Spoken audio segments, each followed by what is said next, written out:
ഇപ്രകാരം വന്നിരിക്കുന്നു. നബി സല്ലല്ലാഹു അലൈഹി വസല്ലം പറഞ്ഞു, തന്റെ സഹോദരന്റെ ധനത്തിലോ അഭിമാനത്തിലോ ആരെങ്കിലും കയ്യേറ്റം ചെയ്തിട്ടുണ്ടെങ്കിൽ വെള്ളിയും സ്വർണവും ഉപകാരപ്പെടാത്ത ദിവസം വരുന്നതിന് മുമ്പായി ഇന്നു തന്നെ അതിൽ നിന്നെല്ലാം അവൻ മുക്തനായിക്കൊള്ളട്ടെ. അന്ന് അവൻ ചെയ്ത കയ്യേറ്റത്തിനു പകരം അവന്റെ സൽക്കർമ്മങ്ങളിൽ നിന്ന് പിടിച്ചെടുക്കപ്പെടുന്നതായിരിക്കും. സൽക്കർമ്മങ്ങളില്ലെങ്കിൽ അവനാൽ കയ്യേറ്റം ചെയ്യപ്പെട്ടവന്റെ ദുഷ്ചെയ്തികൾ തന്റെ മേൽ ചുമത്തപ്പെടുന്നതായിരിക്കും. അനുവദനീയമായ മാർഗത്തിലൂടെ സമ്പാദിച്ച പരിശുദ്ധമായ ധനത്തിൽ നിന്ന് മാത്രമേ ഹജ്ജിന്റെയും ഉംറയുടെയും ചെലവിനായി തിരഞ്ഞെടുക്കാവൂ എന്നാണ് നബി സല്ലല്ലാഹു അലൈഹി വസല്ലമയിൽ നിന്നും സ്വഹീഹായി ഉദ്ധരിക്കപ്പെട്ടിട്ടുള്ളത്. പരിശുദ്ധമായ പാഥേയവുമായി ഒരാൾ യാത്ര പുറപ്പെടുകയും വാഹനത്തിൽ കയറി ലബ്ബൈക് അല്ലാഹുമ്മ ലബ്ബൈക്, നിന്റെ വിളിക്കിതാ ഞാൻ ഉത്തരം നൽകിയിരിക്കുന്നു, ഞങ്ങളുടെ നാഥ ഞാനിതാ നിന്റെ വിളി കേട്ടെത്തിയിരിക്കുന്നു എന്നുച്ചത്തിൽ വിളിച്ചു പറയുകയും ചെയ്താൽ ആകാശത്തുനിന്ന് ഒരു മലക്ക് അവനെ വിളിച്ചു പറയും, നിനക്കുത്തരം നൽകപ്പെട്ടിരിക്കുന്നു, അള്ളാഹുവിന്റെ അനുഗ്രഹം നിന്നെ ആശീർവദിച്ചിരിക്കുന്നു, നിന്റെ പാഥേയം ഹലാൽ, നിന്റെ വാഹനവും ഹലാൽ, നിന്റെ ഹജ്ജ് പുണ്യകർമ്മവും കുറ്റമറ്റതുമത്രേ. ചീത്ത പാഥേയവുമായാണ് ഒരാൾ ഹജ്ജിന് പുറപ്പെടുന്നതെങ്കിൽ വാഹനത്തിൽ കയറി ലബ്ബൈക് അല്ലാഹുമ്മ ലബ്ബൈക് എന്ന് പറയുകയും ചെയ്താൽ ആകാശത്തു നിന്നുള്ള ഒരു മലക്ക് പറയും, നിന്റെ വിളിക്കുത്തരമില്ല, അള്ളാഹുവിന്റെ അനുഗ്രഹം നിന്നെ തഴുകുകയുമില്ല, നിന്റെ പാഥേയം ഹറാം, നിന്റെ സമ്പാദ്യവും ഹറാം തന്നെ, നിന്റെ ഹജ്ജ് സ്വീകാര്യമല്ല. ഓരോരുത്തരും നിർവഹിക്കുന്ന ഹജ്ജും ഉംറയും മഖ്ബൂലും മബ്റൂറുമായി തീരുവാൻ പ്രത്യേകം ശ്രദ്ധിക്കണം. കൃത്യമായ ബാഹ്യരൂപവും ആന്തരിക പരിശുദ്ധിയും പൂർണ്ണമായും പാലിക്കപ്പെടുമ്പോൾ മാത്രമാണ് ഏതൊരു ആരാധനാകർമ്മവും ഇസ്ലാമിൽ സ്വീകാര്യയോഗ്യവും പ്രതിഫലാർഹവുമായി തീരുന്നത്. ഒരു നാണയത്തിന്റെ 2 വശങ്ങൾ പോലെയാണ് അവ. അതുകൊണ്ട് തങ്ങൾ ചെയ്യുന്ന ഹജ്ജും ഉംറയും മഖ്ബൂലും മബ്റൂറുമാകണമെന്ന് ആഗ്രഹിക്കുന്നവർ ശ്രദ്ധിക്കുക. ഹജ്ജിൽ അള്ളാഹുവിന്റെ പ്രീതിയല്ലാതെ മറ്റൊന്നും കൂടിക്കലരാൻ പാടില്ല. ഭൗതിക നേട്ടം, പ്രകടനപരത, പ്രശസ്തിക്കു വേണ്ടിയുള്ള ആഗ്രഹം തുടങ്ങിയവയെല്ലാം ഇതിന് എതിരാണ്. അള്ളാഹു പറയുന്നു, من كان يريد العاجلة عجلنا له فيها ما نشاء لمن نريد ثم جعلنا له جهنم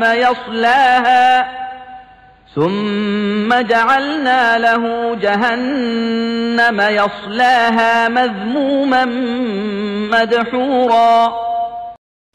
ക്ഷണികമായതിനെ അഥവാ ഇഹലോകത്തെയാണ് വല്ലവരും ഉദ്ദേശിക്കുന്നതെങ്കിൽ അവർക്ക് അഥവാ അവരിൽ നിന്ന് നാം ഉദ്ദേശിക്കുന്നവർക്ക് നാം ഉദ്ദേശിക്കുന്നത് ഇവിടെ വെച്ച് തന്നെ വേഗത്തിൽ നൽകുന്നതാണ്. പിന്നെ നാം അങ്ങനെയുള്ളവന് നൽകുന്നത് നരകമായിരിക്കും. അപമാനിതനും പുറന്തള്ളപ്പെട്ടവനുമായിക്കൊണ്ട് അവനതിൽ കടന്ന് എരിയുന്നതാണ്. സൂറത്തുൽ ഇസ്രാ 18-ാം വചനം. നബി സല്ലല്ലാഹു അലൈഹി വസല്ലം പറഞ്ഞു, ഇന്നമൽ അഅ്മാലു ബിന്നിയ്യാത്ത് വ ഇന്നമാ ലികുല്ലി ഇംറിഇൻ മാ നവ. ബുഖാരി. കർമ്മങ്ങൾ അത് നിർവഹിക്കുന്ന ആളുടെ ഉദ്ദേശങ്ങൾക്കനുസരിച്ചാണ്. ഓരോരുത്തർക്കും അവനവൻ എന്തു കരുതിയോ അത് ലഭിക്കുന്നു. ഹലാലായ ധനം ഉപയോഗപ്പെടുത്തുക, പാപകർമ്മങ്ങളിൽ നിന്ന് വിരമിക്കുകയും കഴിഞ്ഞുപോയ തെറ്റുകളിൽ പശ്ചാത്തപിക്കുകയും ചെയ്യുക. യാത്രയ്ക്കായി നല്ല കൂട്ടുകാരെ സ്വീകരിക്കുക. സഹയാത്രികരോട് നല്ല രീതിയിൽ പെരുമാറുക. അസഭ്യഭാഷണം, തർക്കവിതർക്കങ്ങൾ, ഷണ്ഠ, ദുർവിചാര വികാരങ്ങൾ തുടങ്ങിയവയിൽ നിന്നും അകന്നു നിൽക്കുക. ഇതെല്ലാം ഹജ്ജിന്റെയും ഉംറയുടെയും പൂർണ്ണതയ്ക്ക് അനിവാര്യമാണ്. ഈ കാര്യങ്ങളിൽ വീഴ്ച വരുത്തിയാൽ ഈ തീർത്ഥാടന കർമ്മത്തിന്റെ ആന്തരിക വശത്തിന് പോറലേൽക്കുക തന്നെ ചെയ്യും. അതുപോലെ തന്നെയാണ് ഹജ്ജ്, ഉംറ എന്നിവയുടെ ബാഹ്യരൂപങ്ങൾ കൃത്യമായി പരിശുദ്ധ ഖുർആനിനും തിരുസുന്നത്തിനും യോജിച്ചതായിരിക്കണം എന്നുള്ളത്. അവിടെ വരുന്ന ലക്ഷക്കണക്കിന് തീർത്ഥാടകർ പല തരക്കാരായിരിക്കും. അതുകൊണ്ട് നാം അവരിൽ ഓരോരുത്തരുടെയും കർമ്മങ്ങളെ അനുകരിക്കാൻ ശ്രമിച്ചാൽ അത് അബദ്ധമായി തീരും. നിർവഹിക്കേണ്ട കർമ്മങ്ങളെക്കുറിച്ച് നാം സ്വയം തന്നെ ബോധവാന്മാരായിരിക്കണം. ഹജ്ജ്, ഉംറ എന്ന പേരിൽ വിരചിതമായ പല കൃതികളുടെയും സ്ഥിതി ഇതുതന്നെയാണ്. അതുകൊണ്ട് ഏതു കൃതികൾ അവലംബിക്കുമ്പോഴും അതിൽ പറയുന്ന കാര്യങ്ങൾക്ക് ഖുർആനിൽ നിന്നും പ്രവാചകചര്യയിൽ നിന്നും ദുർവ്യാഖ്യാനം കൂടാതെ തെളിവുകൾ അവതരിപ്പിച്ചിട്ടുണ്ടോയെന്ന് പരിശോധിക്കണം. ഇതു സംബന്ധിച്ച് രചിക്കപ്പെട്ട പല കൃതികളിലും പ്രവാചകന്റെ മേൽ കെട്ടിയുണ്ടാക്കിയ വ്യാജവചനങ്ങളും ദുർബല വചനങ്ങളും കാണാം.